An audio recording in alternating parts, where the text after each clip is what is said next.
제1편 공조 냉동 안전관리. 그 다음에 챕터 1이 들어가는데 안전관리의 개요에 대해서 알아보도록 하겠습니다. 그러기 전에 먼저 공조 냉동기계, 이것이 왜 중요한가, 거기에 대해서 간단하게 소개를 한 다음에 바로 본론으로 들어가도록 하겠습니다. 공조 냉동기계는 사실 우리가 지구의 여러 가지 온난화, 지구의 온난화가 계속 지속되고 있습니다. 이것은 우리가 인간이 결국은 모든 것을 전부 다 그렇게 조성하고 있죠. 결론은. 그래서 우리가 쓰레기를 함부로 버린다든가, 또한 여러 가지 편리성을 추구하다 보니, 여기서 편리성이라는 것은 결국은 우리가 어떤 삶의 질이 되겠죠. 이 삶의 질이 결국은 우리가 20세기보다는 21세기에 들어와서 여러 가지 인간의 어떤 삶의 질이 향상되고 있다. 그로 인해서 결국은 우리가 어떤 에어컨을 틀지 않아도 에어컨을 틀게 되고, 또한 실내에 있는 여러 가지 그 공기, 이런 그 공기들을 더 깨끗한 공기들을 우리가 호흡할 수 있는 조건을 결국은 만들어가고 있는 그런 인텔리전트 빌딩이라든가 이런 것들, 또한 여러 가지 다양한 필터를 통해서 결국은 공기를 그것을 필터링해서 결국은 사람이 호흡할 수 있는 조건들. 또한 겨울에는 어떻습니까? 겨울에는 우리가 상당히 날씨가 더 온도가 내려가기 때문에 차가워지죠. 그로 인해서 결국은 사람들은 따뜻한 것을 또 우리가 찾을 수밖에 없습니다.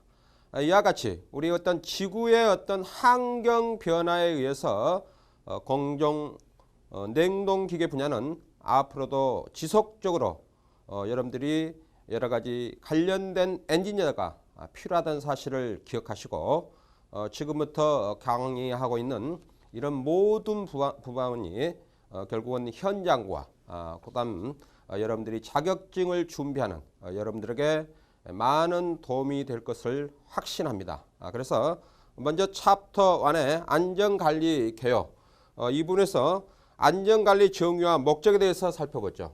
그래서 안전관리의 정의, 그 다음에 목적. 자, 우리가 안전관리 정의는 어떤 것이 있습니까? 정의. 안전이라는 것은 우리가 잘 알다시피 인간의 생명과 재산을 보호하기 위해서 우리가 어떤 규정과 또한 작업자가 지켜야 될 여러 가지 사항들을 우리가 준수하는 그것을 의미하고 있죠. 그래서 정의를 한번 잠깐 읽어보죠. 인간의 존중의 이념을 토대로 하여 사업장 내의 재해 요인을 정확히 파악하고, 재해 요인을 정확하게 파악한다. 요인을 정확하게 파악하는 거죠. 그래서 결국 안전사고가 발생할 수 있는 여러 가지 요인들을 우리가 미리 파악하고, 이를 어떻게 합니까? 이를 사전에 어떻게 되죠? 제거를 해야 되겠죠. 그래서 사업체의 발생을 미연에 방지하면, 물론 제거함으로써 어떻게 됩니까? 방지하는 거죠. 사고가 발생하지 않도록. 또한 발생한 재해에 대해서는 적절한 조치와 대책을 마련해 가는 조직적이고 과학적인 관리 체계다. 그래서 방지하고, 또한 발생을 했으면은 이것에서 어떻게 합니까? 발생을 했으면 여러 가지 조치를 해서 결국은 이것이 발생하지 않도록 그렇게 우리가 하는 것이 바로 안전관리의 정의라고 이렇게 볼 수가 있겠죠. 두 번째는 목적. 우리가 모든 것에 목적이 있죠. 여러분들이 공부를 하는 것도 목적이 있는 것이 아닙니까? 다른 사람보다 내가 더 우위의 어떤 지식을 가지고 있음으로써 자신의 어떤 여러 가지 행복을 추구할 수 있는 그런 조건을 만들어가는 그런 것이 바로 우리가 어떤 공부하는 목적이 되겠고, 또한 안전관리도 마찬가지죠. 안전관리 목적은 결국은 사람의 어떤 여러 가지 인명과 혹은 재산의 어떤 피해를 최소화하기 위해서 우리가 이런 안전관리를 지속적으로 하고 있다. 그래서 우리가 영어로는 세프티 매니지먼트라고 그러죠. 세프티 매니지먼트. 그래서 안전관리는 다른 어떤 것보다도 가장 우선이 돼야 되겠죠. 일을 잘하고 뭐 여러 가지 효율성이 좋은 것도 좋지만은 결국은 사고가 발생하면 그 모든 것이 전부 다 여러 가지 재해를 주고 있는 거죠. 그래서 목적을 한번 살펴보죠. 인간과 안전과 작업의 능률을 향상시키는 것이며 더 나아가 인간의 생명을 존중하기 위함이다. 그래서 작업의 어떤 능률을 향상시킨다. 작업의 능률. 결국은 사고가 발생하지 않으면 작업의 능률이 올라가겠죠. 또한 인간의 생명을 어떻게 되죠? 존중을 하기 위해서 우리가 하는 거죠. 그래서 결국은 우리나라도 결국은 개발도상국에서 선진국으로 진입하는 그런 단계에 있는 거죠. 그것은 바로 우리가 삶의 질이 높으면 높을수록 어떻게 됩니까? 우리의 생명은 더 소중하게 이렇게 생각할 수밖에 없습니다. 지금도 아프리카나 후진국에는 그런 어떤 생명보다도 우리가 먹고 사는데 급급해서 살아가는 그런 여러 가지 나라들이 많습니다. 그렇지만 우리나라는 그런 삶의 질이 향상됐기 때문에 이제 그런 생명을 우리가 무시하고 어떤 일을 행하는 것은 그것은 여러 가지 재해를 받고 장애를 받고 있다. 이렇게 생각할 수 있겠죠. 그래서 첫 번째 한번 조건을 보죠. 목적에 인간의 생명을 존중한다. 생명을 존중하는 거죠. 그렇죠? 생명을 존중하고 그 다음에 두 번째는 사회적 복지를 증진한다. 그래서 복지를 증진시킨다. 여러 가지 작업에 필요한 그런 조건들을 갖춰줌으로써 사고가 유발하지 않겠죠. 예를 들어 작업 현장에 아주 무더운 여름날 현장에서 작업을 하는데 에어컨이 설치가 되어 있지 않고 작업자가 땀을 흐르면서 작업을 하면 어떻게 됩니까? 상당히 불쾌지수가 높아가고 짜증이 나고 또한 그로 인해서 여러 가지 몸의 여러 가지 조건이 만족을 하지 못하기 때문에 자신의 몸에 신경을 쓰고 이렇게 하다 보면 결국은 작업의 능률은 떨어지겠죠. 그런 조건들. 그 다음에 세 번째는 생산성이 향상이 된다. 생산성이 향상이 될 수 있다. 열심히 일을 하니까 어떤 조건을 만족하려 하니까 열심히 일을 하겠죠. 그러니까 생산성이 향상이 되고 경제성이 향상, 경제성. 그로 인해서 기업에서는 더욱 많은 이윤 추구를 할 수가 있다. 뭐 이것이 바로 목적이 되겠고 다음 두 번째는 안전의 기술적 대책. 안전의 기술적 대책은 어떤 것이 있는가 살펴보죠. 이건 첫 번째는 안전 설계입니다. 안전 설계. 자, 우리가 이것을 세이프티 디자인이라고 했죠. 원래 설계라는 것은 무에서 유를 창조하는 것을 우리가 디자인이라고 하죠. 디자인. 그래서 안전도 어떤 우리가 예상하지 못한 것을 우리가 그것을 여러 가지 검토해서 발견해냄으로써 앞으로 발생할 수 있는 사고를 우리가 방지할 수 있다. 그렇게 생각할 수 있고 그 다음에 작업 행정의 개선. 작업 행정의 개선이 되겠죠. 여러 가지 사고의 여러 가지 요인들을 우리가 분석을 해서 그것을 우리가 안전의 여러 가지 규정과 준수 이런 것을 계속 우리가 보강을 함으로써 결국은 작업 행정의 어떤 개선이 될 수가 있겠죠. 그 다음에 점검 보존의 항리입니다. 점검.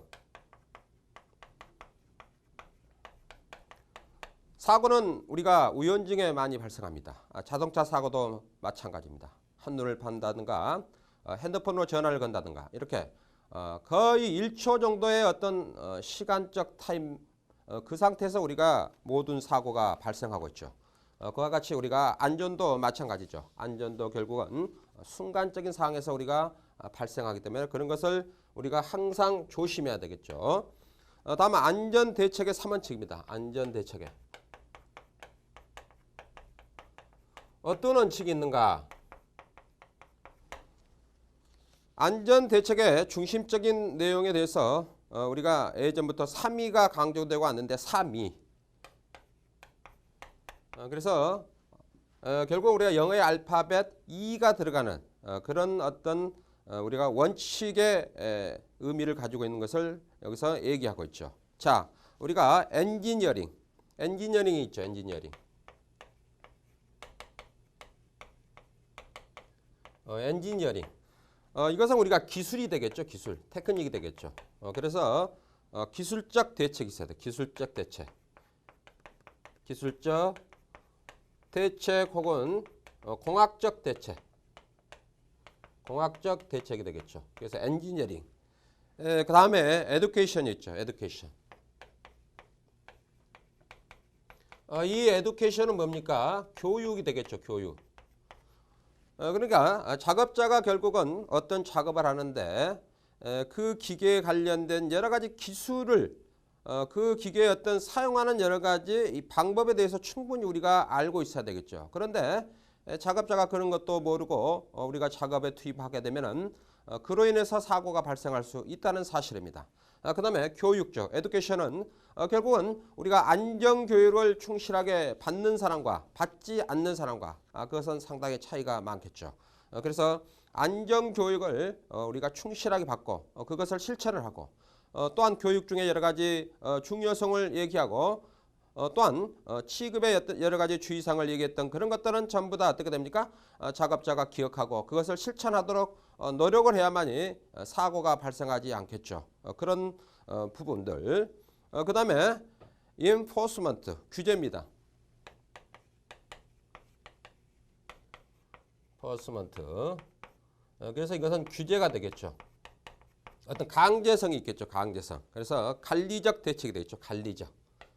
관리적 대책이라고 우리가 볼 수 있겠습니다. 이 3원칙은 상당히 중요합니다. 그래서 거기에 대한 기술적 대책에 대해서 한번 살펴보죠. 기계적 또는 물리적으로 부적절한 환경을 해결하는 대책이다. 그래서 기술적은 결국은 어떻습니까? 기계적. 방금도 제가 말씀을 드렸지만은 기계의 어떤 사용 방법이라든가 작동 방법 이런 것을 충분히 우리가 알고 있어야 되겠죠. 근데 이런 것을 모르고 우리가 기계를 다루게 되면은 그것에 어떤 위급사항이 발생했을 때 작업자가 조치를 제대로 못하는 거죠. 그러니까 우리가 운전자도 어땠습니까? 초보 운전자가 어떤 길을 가는데 자기가 한 번도 가지 않는 길을 갈 때는 상당히 조심하죠. 그렇지만 그 길을 여러 번 다닌 그런 그 어떤 프로의 운전자들은 어떻게 돼 자신만만하게 질주하는 것처럼 모두가 다 그렇습니다. 그래서 우리가 알고 있는 것이 바로 자신을 지킬 수 있다. 뭐 이렇게 볼 수가 있고 그 다음에 이제 교육적을 한번 보죠. 지식이나 기능이 결여되지 않도록 안전교육 및 훈련을 실시하는 대책이다. 그래서 결국은 안전교육과 훈련을 우리가 받음으로써 여러 가지 발생할 수 있는 사고에 대해서 우리가 대비할 수 있겠죠. 그런데 그런 훈련을 받지 않고 자신의 어떤 상식으로 자신이 가지고 있는 어떤 지식으로 모든 것을 행하다 보면은 그것이 결국은 사고가 발생할 수 있다는 사실입니다. 다음은 규제적이죠. 규제적은 어떤 것이 있는가 살펴보죠.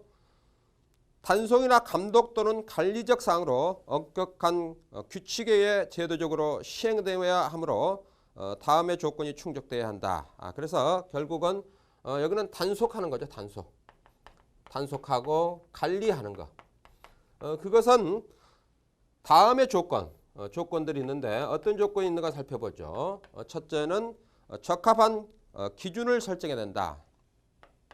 적합한 기준을 설정해야 되겠죠. 기준을. 예를 들어 작업자가 지키지 못하는 어떤 기준을 만들어 놓고 그걸 지키라고 하면은 어떻게 되죠? 불평불만이 나오겠죠. 그래서 작업자가 충실하게 지킬 수 있는 어떤 그런 기준을 만들어 줘야 되고 각종 규정 및 수칙의 준수. 그래서 규정과 그 다음에 수칙을 준수할 수 있도록 그렇게 또한 유도를 해야 되겠죠.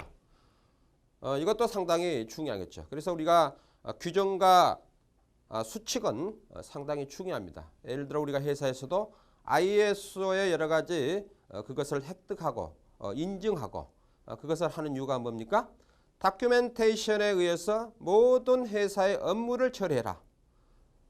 관리자의 어떤 독단적인 생각에 의해서 업무를 처리하는 것이 아니고 기록에 의한 기준에 의해서 우리가 업무를 처리함으로써 일관성을 유지할 수가 있겠죠. 그런데 관리자의 어떤 머릿속에 든 생각에 의해서 어떤 것을 지시하고 그것을 액션을 취하고 이런 것은 여러 가지 문제를 많이 발생할 수 있습니다. 그것은 사람마다 다 성격이 다르고 우리가 생김새가 다르듯이 자신의 어떤 생각도 다 다릅니다. 그로 인해서 여러 가지 일관성이 유지되지 않고 뒤죽박죽 어떤 그 관리가 될 수밖에 없는 거죠. 그래서 항상 기록에 의해서 그것을 행해 줘야 되고, 세 번째는 전 종업원의 기준 이해입니다. 그래서 전 종업원의 어떤 기준을 알고 있어야 되겠죠. 기준을 알고 있어야 되겠고, 그 다음에 경영자 및 관리자의 솔선수범을 해야 됩니다. 솔선수범. 이것은 상당히 중요하죠. 이것은 우리가 모범을 보이는 거죠. 신뢰성을 주는 거죠. 경영자나 관리자가 자신이 해야 될 여러 가지 일들을 솔선수범함으로써 또한 거기에 사원들도 그것을 추종을 할 수가 있겠죠. 그런데 경영자나 관리자는 말은 그렇게 해놓고 언행일치가 안 되면은 결국은 우리가 회사원 사원들은 결국은 거기서는 뭐 하는 것처럼 이렇게 일을 하겠지만 결국은 뒤로 돌아서면은 불만을 표시할 수밖에 없다. 다섯 번째는 부당한 동기부여의 사기 향상입니다. 그래서 사기를 향상을 시켜준다. 사기 향상. 다만 안전 점검의 종류에 대해서 살펴보죠. 안전 점검의 종류. 이것도 중요하겠죠. 안전 점검. 안전 점검에는 어떤 것이 있는가? 이것은 우리가 실무 현장에서 많이 하고 있는 그런 것들입니다. 그래서 안전 점검. 안전 점검을 하는 것은 수시로 우리가 여러 가지 예측해서 또한 우리가 수시로 그것을 체크함으로써 점검을 함으로써 여러 가지 거기에 내재되어 있는 여러 가지 사고의 상태들을 어떻게 됩니까? 그것을 우리가 찾아내서 미리 여러 가지 대책을 강구하는 거죠. 그래서 첫 번째는 뭐가 있습니까? 일상 점검이 있죠. 일상 점검. 일상 점검은 우리가 기계, 예를 들어 기계가 있죠. 이 기계를 시동하기 전에 우리가 작동을 하기 전에 어떻게 됩니까? 작동하기 전에 우리가 그 기계를 여러 가지 점검을 하는 거죠. 어떤 그 동력을 전달하는 모터에 어떤 이상이 있는가 없는가, 전선이 제대로 연결되어 있는가 안 되어 있는가, 또한 벨트가 제대로 어떤 그 장력을 유지하고 있는가, 여러 가지 또 오일이 제대로 주의되어가 있는가, 뭐 이런 여러 가지 일련의 여러 가지 체크 사항들을 우리가 점검을 함으로써 결국은 그것을 우리가 일상 점검이라고 하죠. 그래서 그것은 우리가 현장뿐만 아니고 학교나 병원 모든 부분에서 그것이 이루어야 됩니다. 우리가 자동차를 운전할 때도 마찬가지죠. 반드시 원래는 본네트를 열어보고 자동차 엔진부에 이상이 있는가 없는가, 이런 것을 전부 점검을 하고 우리가 자동차를 운전하고 해야 되는데 그것을 무시해버리고 그냥 시동을 켜고 그냥 이렇게 운행을 하죠. 그것도 잘못된 사고방식이죠. 그런 것들. 그 다음에 정기점검이 있죠. 정기점검. 이 정기점검은 결국은 어떤 매뉴얼에 의해서 우리가 점검을 해 나가는 거죠. 매뉴얼이 있어서 그것에 의해서 우리가 일정한 기간을 가지고 여기에는 우리가 여러 가지가 있겠죠. 주간이 있을 수 있고 그 다음에 월간 정비가 있을 수도 있고 그 다음에 연간 어떤 점검이 있을 수도 있겠죠. 그래서 이런 여러 가지 주기별로 타이밍별로 우리가 체크함으로써 결국은 안전사고가 제로로 우리가 만들 수 있는 그런 상태가 되겠죠. 그래서 주간 점검, 그 다음에 연간 점검, 월간 점검 이렇게 나눠서 그것을 우리가 회사의 규정에 의해서 어떤 규정에 의해서 그것을 실시함으로써 우리가 사고를 제로로 우리가 만들 수가 있다. 그 다음에 특별 점검이 있습니다. 특별 점검. 특별 점검 혹은 수시 점검 뭐 이렇게도 우리가 얘기할 수 있는데 이것은 결국은 어떻게 됩니까? 예기치 못한 어떤 사고가 발생을 했습니다. 어떤 회사의 규정이 있고 또 모든 것이 우리가 안전관리에 여러 가지 점검을 충분히 했는데도 불구하고 관리자나 작업자가 예상하지 못하는 상황에서 우리가 어떤 사고가 발생했을 수도 있겠죠.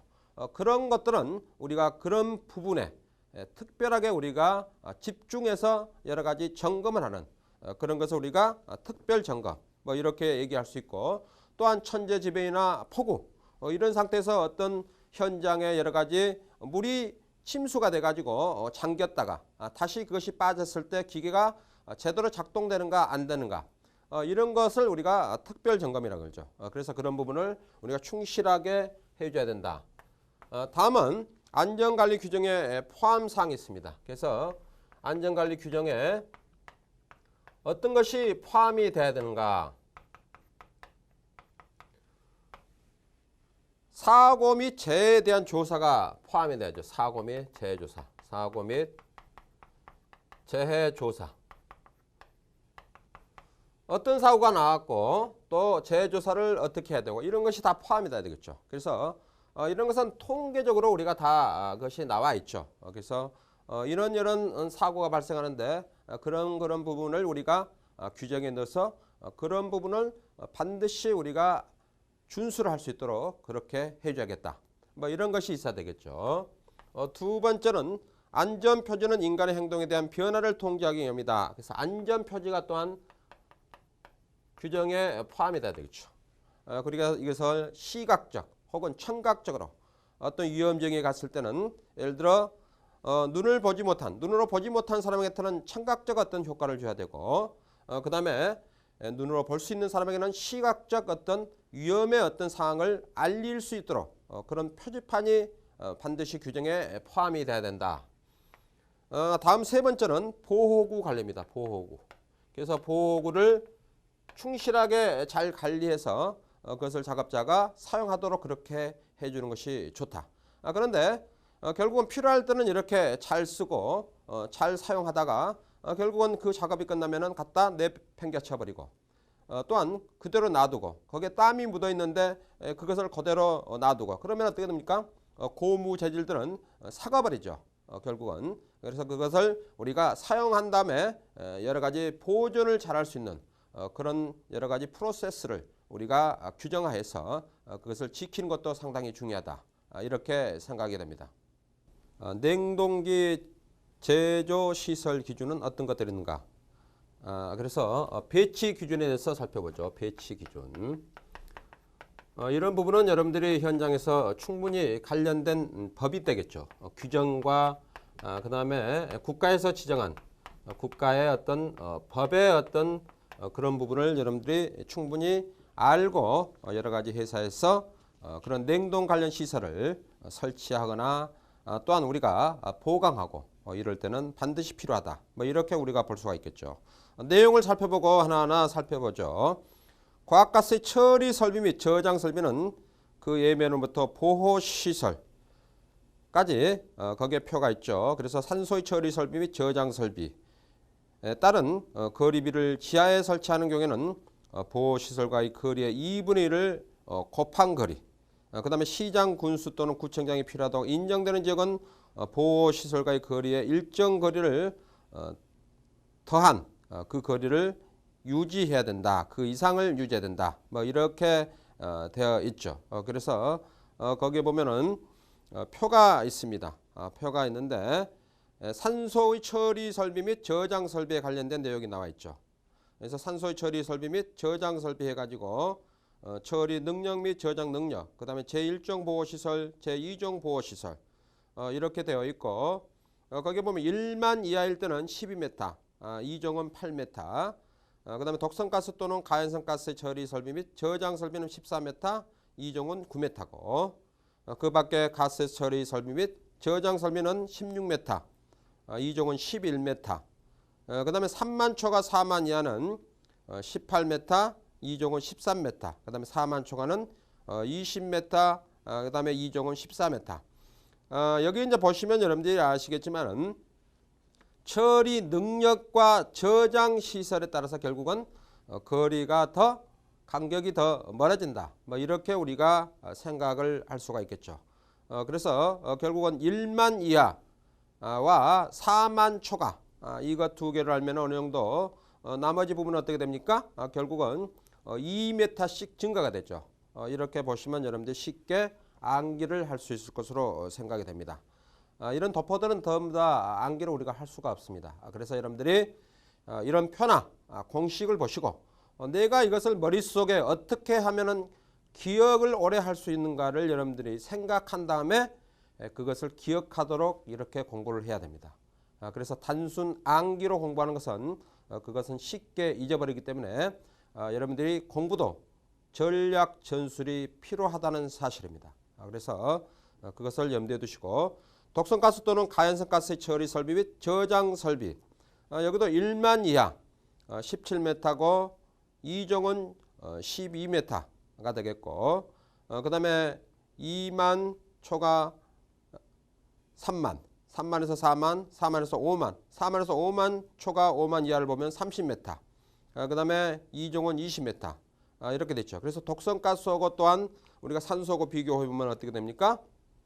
똑같은 조건이었어도 5m가 차이 나죠. 제1종에서.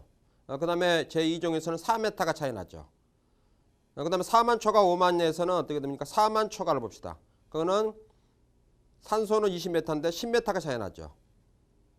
그 다음에 13m인데 14m인데 6m가 차이 나죠. 그런 것을 여러분들이 염두에 두시기 바라고 그 다음에 5만 초가 99만 이하 이것도 거기에 이제 공식이 있죠. 그래서 30m 전 거기에 공식이 있죠. 가연성 가스 전 저장 탱크는 거기에 25분의 3 루트 x 플러스 10,000m를 거기에 해서 우리가 계산해 내는 거고 거리를 그 다음에 99만 초가가 또 나와 있죠. 그것도 여러분들이 참고를 해 주시기 바랍니다.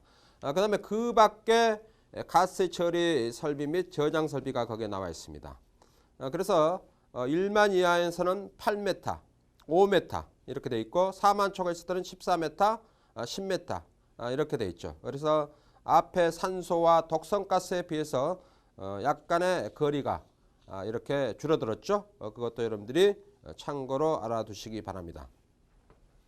그것이 바로 이제 첫 번째 설명한 내용이고 두 번째는 가스 설비는 또는 저장 설비는 그 해변으로부터 하기 취급하는 장소까지 2m 이상 우의 거리를 유지한다.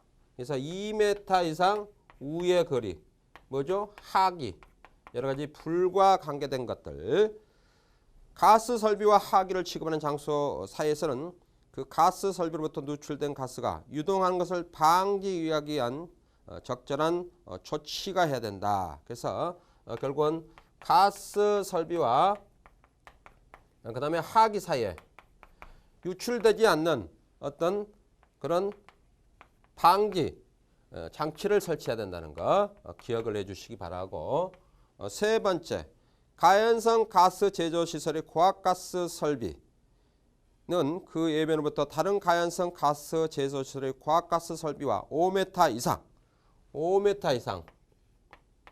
떨어져야 되겠죠? 산소 제조 시설의 고압가스 설비는 10m 이상이고 이거는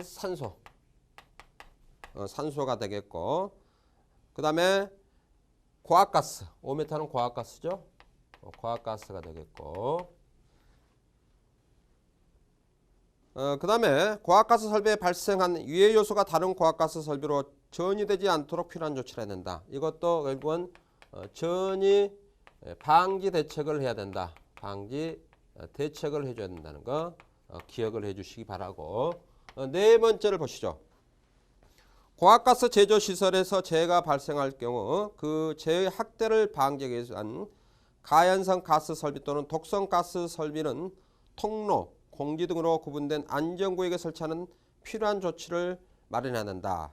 그래서 통로라든가 혹은 공지를 하고 그 다음에 또한 안전구역을 설정을 해야 된다.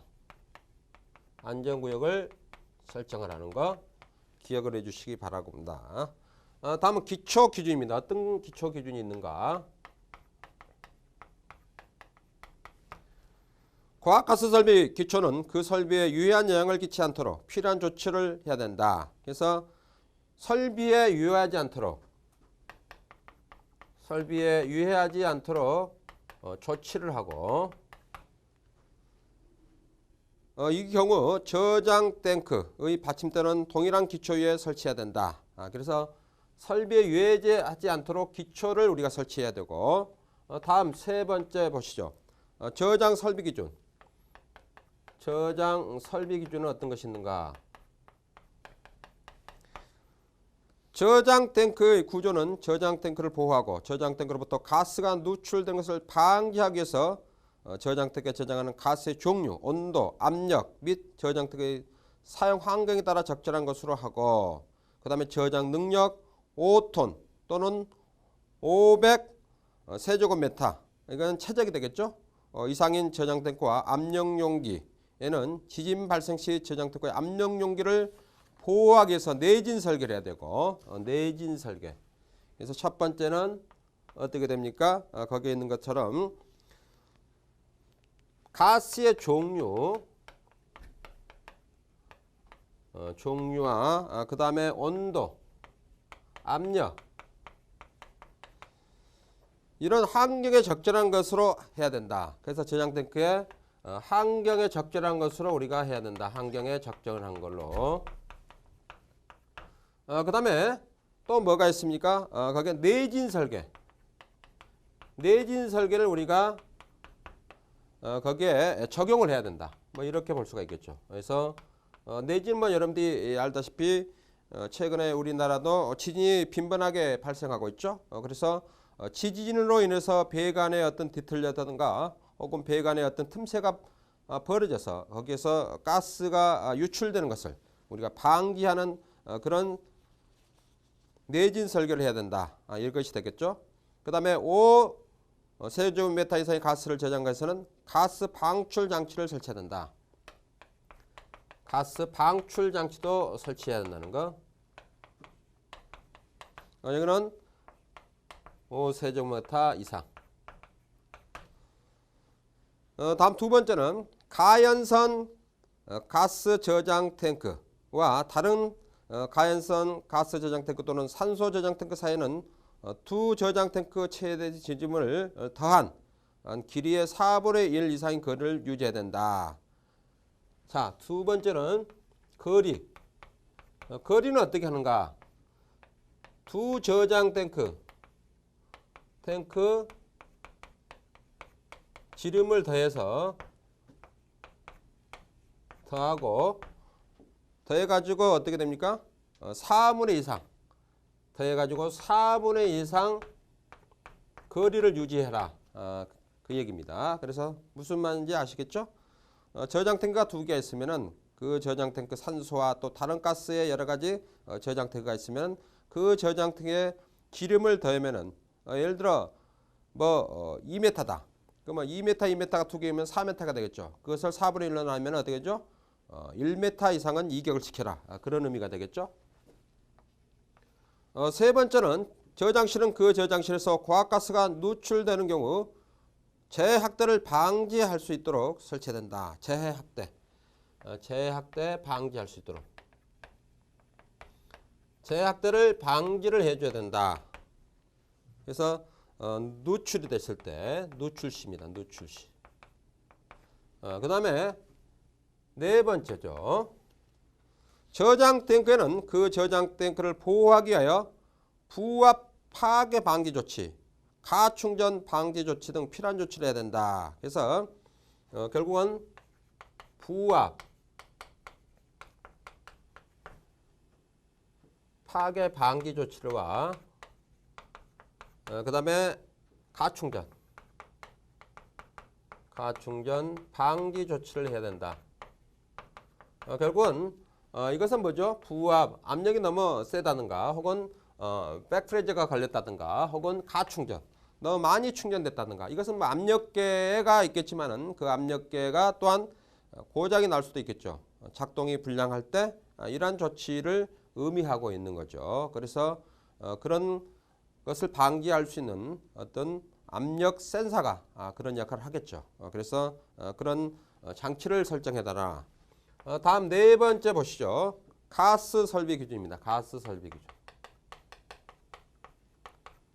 이 가스는 우리가 상당히 많이 사용하고 있습니다. 우리가 뉴스를 들어서 아시겠지만 또한 안전사고가 상당히 빈번하게 발생하고 있죠. 그것은 우리가 주의를 해야 되겠죠.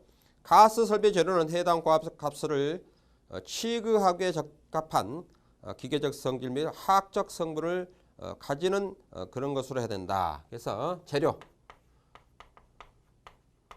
재료는 어떻겠습니까? 기계적, 화학적으로 안전한 그런 재질을 선택을 해야 된다. 그런 의미가 되겠죠. 그래서 부식이 뭐 된다든가 또한 여러 가지 기계 재료를 선택할 때 그런 여러 가지 압력에 견디지 못하는 그런 재료를 선택하든가 두께가 너무 얇다든가 그런 것들을 의미하고 있죠. 가스 설비 구조는 과학가스를 안전하게 취급할 수 있는 적절한 것이어야 된다. 그래서 구조는 적절하게. 여기서 적절하다는 것은 결국은 안전에 이상이 없는 상태를 의미하고 있습니다. 적절하다는 것은 적당히가 아니고 가스 설비 강도 및 두께는 그 고압가스를 안전하게 취급할 수 있는 적절한 것이어야 된다. 그래서 강도나 두께도 마찬가지입니다. 이것도 적절하겠는데 안전을 보장할 수 있는 그런 강도와 두께를 유지해야 된다. 그렇게 우리가 또한 의미를 부여할 수가 있겠죠. 그 다음에 고압가스 제조시설은 고압가스 시설의 안전을 확보하기 위해서 충전용 토체 밸브, 원료 공급 공기 흡입구, 피트, 여과기, 에어졸 자동 충전기, 에어졸 충전용기 누출 실험 시설, 가충전 방지 장치 등의 필요한 설비를 설치를 해야 된다. 그래서 안전을 확보하기 위한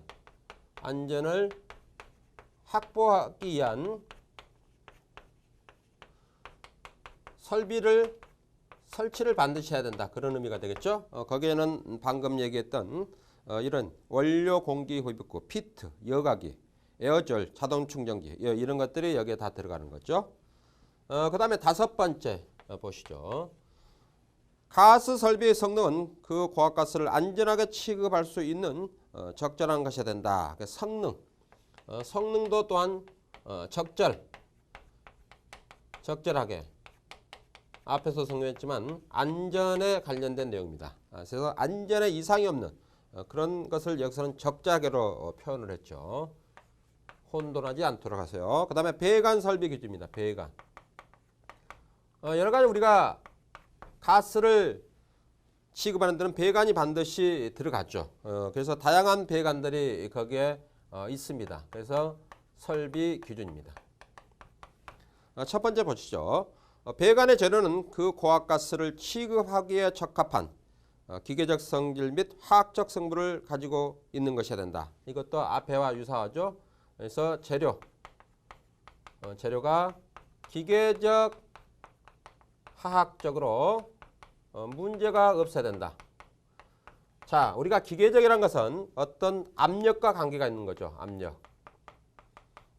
압력에 견딜 수 있는 그런 강도와 두께를 의미하겠고, 화학적이라는 것은 뭐죠? 용기의 여러 가지 접촉이 되겠죠. 용기에 접촉을 해서 부식을 유발한다든가 촉진한다든가 그런 것으로 해서 결국은 그 부분의 압력이 계속 고압으로 이렇게 어떤 충전되고 있기 때문에 그런 부분에서 부식이 되면 결국은 그분이 강도가 약하니까 결국 폭발할 위험이 있다. 뭐 그것과 연관이 되어 있는 거죠. 배관의 구조는 고압가스를 안전하게 수송할 수 있는 적절한 것이 된다. 그래서 배관의 구조도 적절하게. 여기서 적절하게라는 것은 계속 제가 강조하고 있지만 안전을 고려한 적설정입니다. 배관의 강도 및 두께는 고압가스를 안전하게 취급할 수 있어야 된다. 그 다음 수송도 마찬가지고 강도와 두께도 어떻게 됩니까? 강도와 두께도 적절하게. 네 번째 보시죠. 배관의 접합은 고압가스의 누출을 방지할 수 있도록 확실한 방법을 하고 이를 확인하기 위해서 필요한 경우에 비파게 시험을 한다. 그래서 결국은 접합은 우리가 용접을 주로 하겠죠. 용접이나 조인트로 하겠죠. 용접이나 조인트로 하는데 이것은 우리가 어떻게 됩니까? 전혀 누수가 안 되도록 우리가 전부 다 검사를 해야 되겠죠. 또한 이것은 우리가 비파괴 검사로 해서 확인할 수 있다. 그래서 우리가 이것을 어떻게 되죠? NDT라고 하죠. NDT. Non-Destruction Testing 해서 파괴하지 않고 우리가 외부에서 여러 가지 방사선이라든가 혹은 초음파 혹은 여러 가지 자분 우리가 여러 가지 전자력의 어떤 원리를 이용해서 그 내부에 있는 여러 가지 결함을 우리가 찾아내는 그것을 우리가 NDT 즉 비파괴 검사법이라고 하죠. 그것을 의미하고 있습니다. 다음은 5번째 한번 봐보죠. 배관은 신축 등으로 고압가스가 누출되는 것을 방지하기 위하여 필요한 조치를 해야 된다. 신축 이음이 고려해야 되겠죠. 신축 이음. 여기서 신축이라는 것은 우리가 여러 가지 그런 온도라든가 혹은 어떤 환경에 의해서 결국은 모든 재료들은 열팽창을 합니다. 열팽창. 그래서 우리가 재료에 여러 가지 그 온도에 의해서 우리가 그것이 연신이 되죠. 늘어나죠. 재료가 늘어나기 때문에 그것을 우리가 열팽창 계수를 우리가 고려해서 여러 가지 또한 설계를 반영을 해줘야 되겠죠. 그런 것을 의미하고 있죠. 그래서 결국은 배관의 온도에 따라서 혹은 춥고 차가움에 따라서 어떻게 되죠? 배관의 길이가 우리가 보이지 않는 상태에서 늘어나거나 줄어들 수 있다. 예를 들어 여러분들이 철도를 생각하면 됩니다. 철도 레일이 이렇게 중간중간에 레일에 어떤 틈새를 줬죠. 그래서 우리가 열차를 타고 가면은 따닥따닥 이런 소리가 나는 것을 여러분들이 들을 수가 있습니다. 지금은 그것이 많이 이렇게 바꿔졌죠. 그런데 옛날 철도가 있는 부분은 지금도 따닥따닥 이런 소리가 나는 거죠. 그래서 그런 것은 바로 뭡니까? 결국은 여름에는 우리가 금속이 늘어나죠. 그래서 그 늘어나는 것을 거기서 보정을 해주기 위해서 우리가 그 틈새를 이렇게 만들어놨다. 뭐 이렇게 보시면 되겠죠. 그것을 의미하고 있는 거죠. 신축이라는 것은. 다음 6번째를 보시죠. 배관은 수송하는 가스의 특성 및 설치 환경 조건을 고려해서 이해의 우려가 없도록 설치하고 이해가 없도록 설치하고 여기서 없으면 이제 X를 제가 표시합니다. 배관의 안전한 유지 관리를 위해서 필요한 설비를 설치하거나 필요한 조치를 해야 된다. 그래서 유지 관리하기 위해서 필요한 조치를 해야 된다. 필요한 조치. 이 필요한 조치는 상당히 많겠죠. 이 문장을 보면은 아주 우리가 애매모호하게 생각할 수도 있습니다. 그런데 이제 전문가에게 봤을 때는 우리가 어떤 것을 설치하면은 우리가 필요한 조치가 되겠구나. 이것을 의미하고 있겠죠. 또한 법에서도 이렇게 필요한 조치를 하라고 이렇게 써져 있지만은 실제 이것을 우리가 다루지 않고 경험이 없는 사람들은 그 차트에 필요한 조치가 어디까지인가 이것을 모르겠죠. 그것은 여러분들이 현장에 가면은 프로의 어떤 엔지니어가 있고 또한 초보적인 엔지니어가 있고 그렇죠. 그러면서 현장에서 여러분들이 경험을 쌓으면서 그것을 익힐 수밖에 없습니다. 그렇게 해서 여러분들이 해 주시기를 바라고 또한 이런 배관 설비들은 상당히 우리가 주위에서 결합을 시키고 여러 가지 용접하라고 이렇게 해야 되겠죠. 제가 항상 수업 시간에 강조하는 얘기지만은 우리가 여러 가지 보이지 않는 어떤 그런 작업을 하는 그런 엔지니어들 용접이라든가 건축 토목 이런 분들은 진짜 어떤 윤리적인 양심을 가지고 우리가 여러 가지 작업을 해야 됩니다. 사실 용접을 하면은 어떻게 됩니까? 안이 보이지가 않죠. 그것을 우리가 알 수는 없습니다.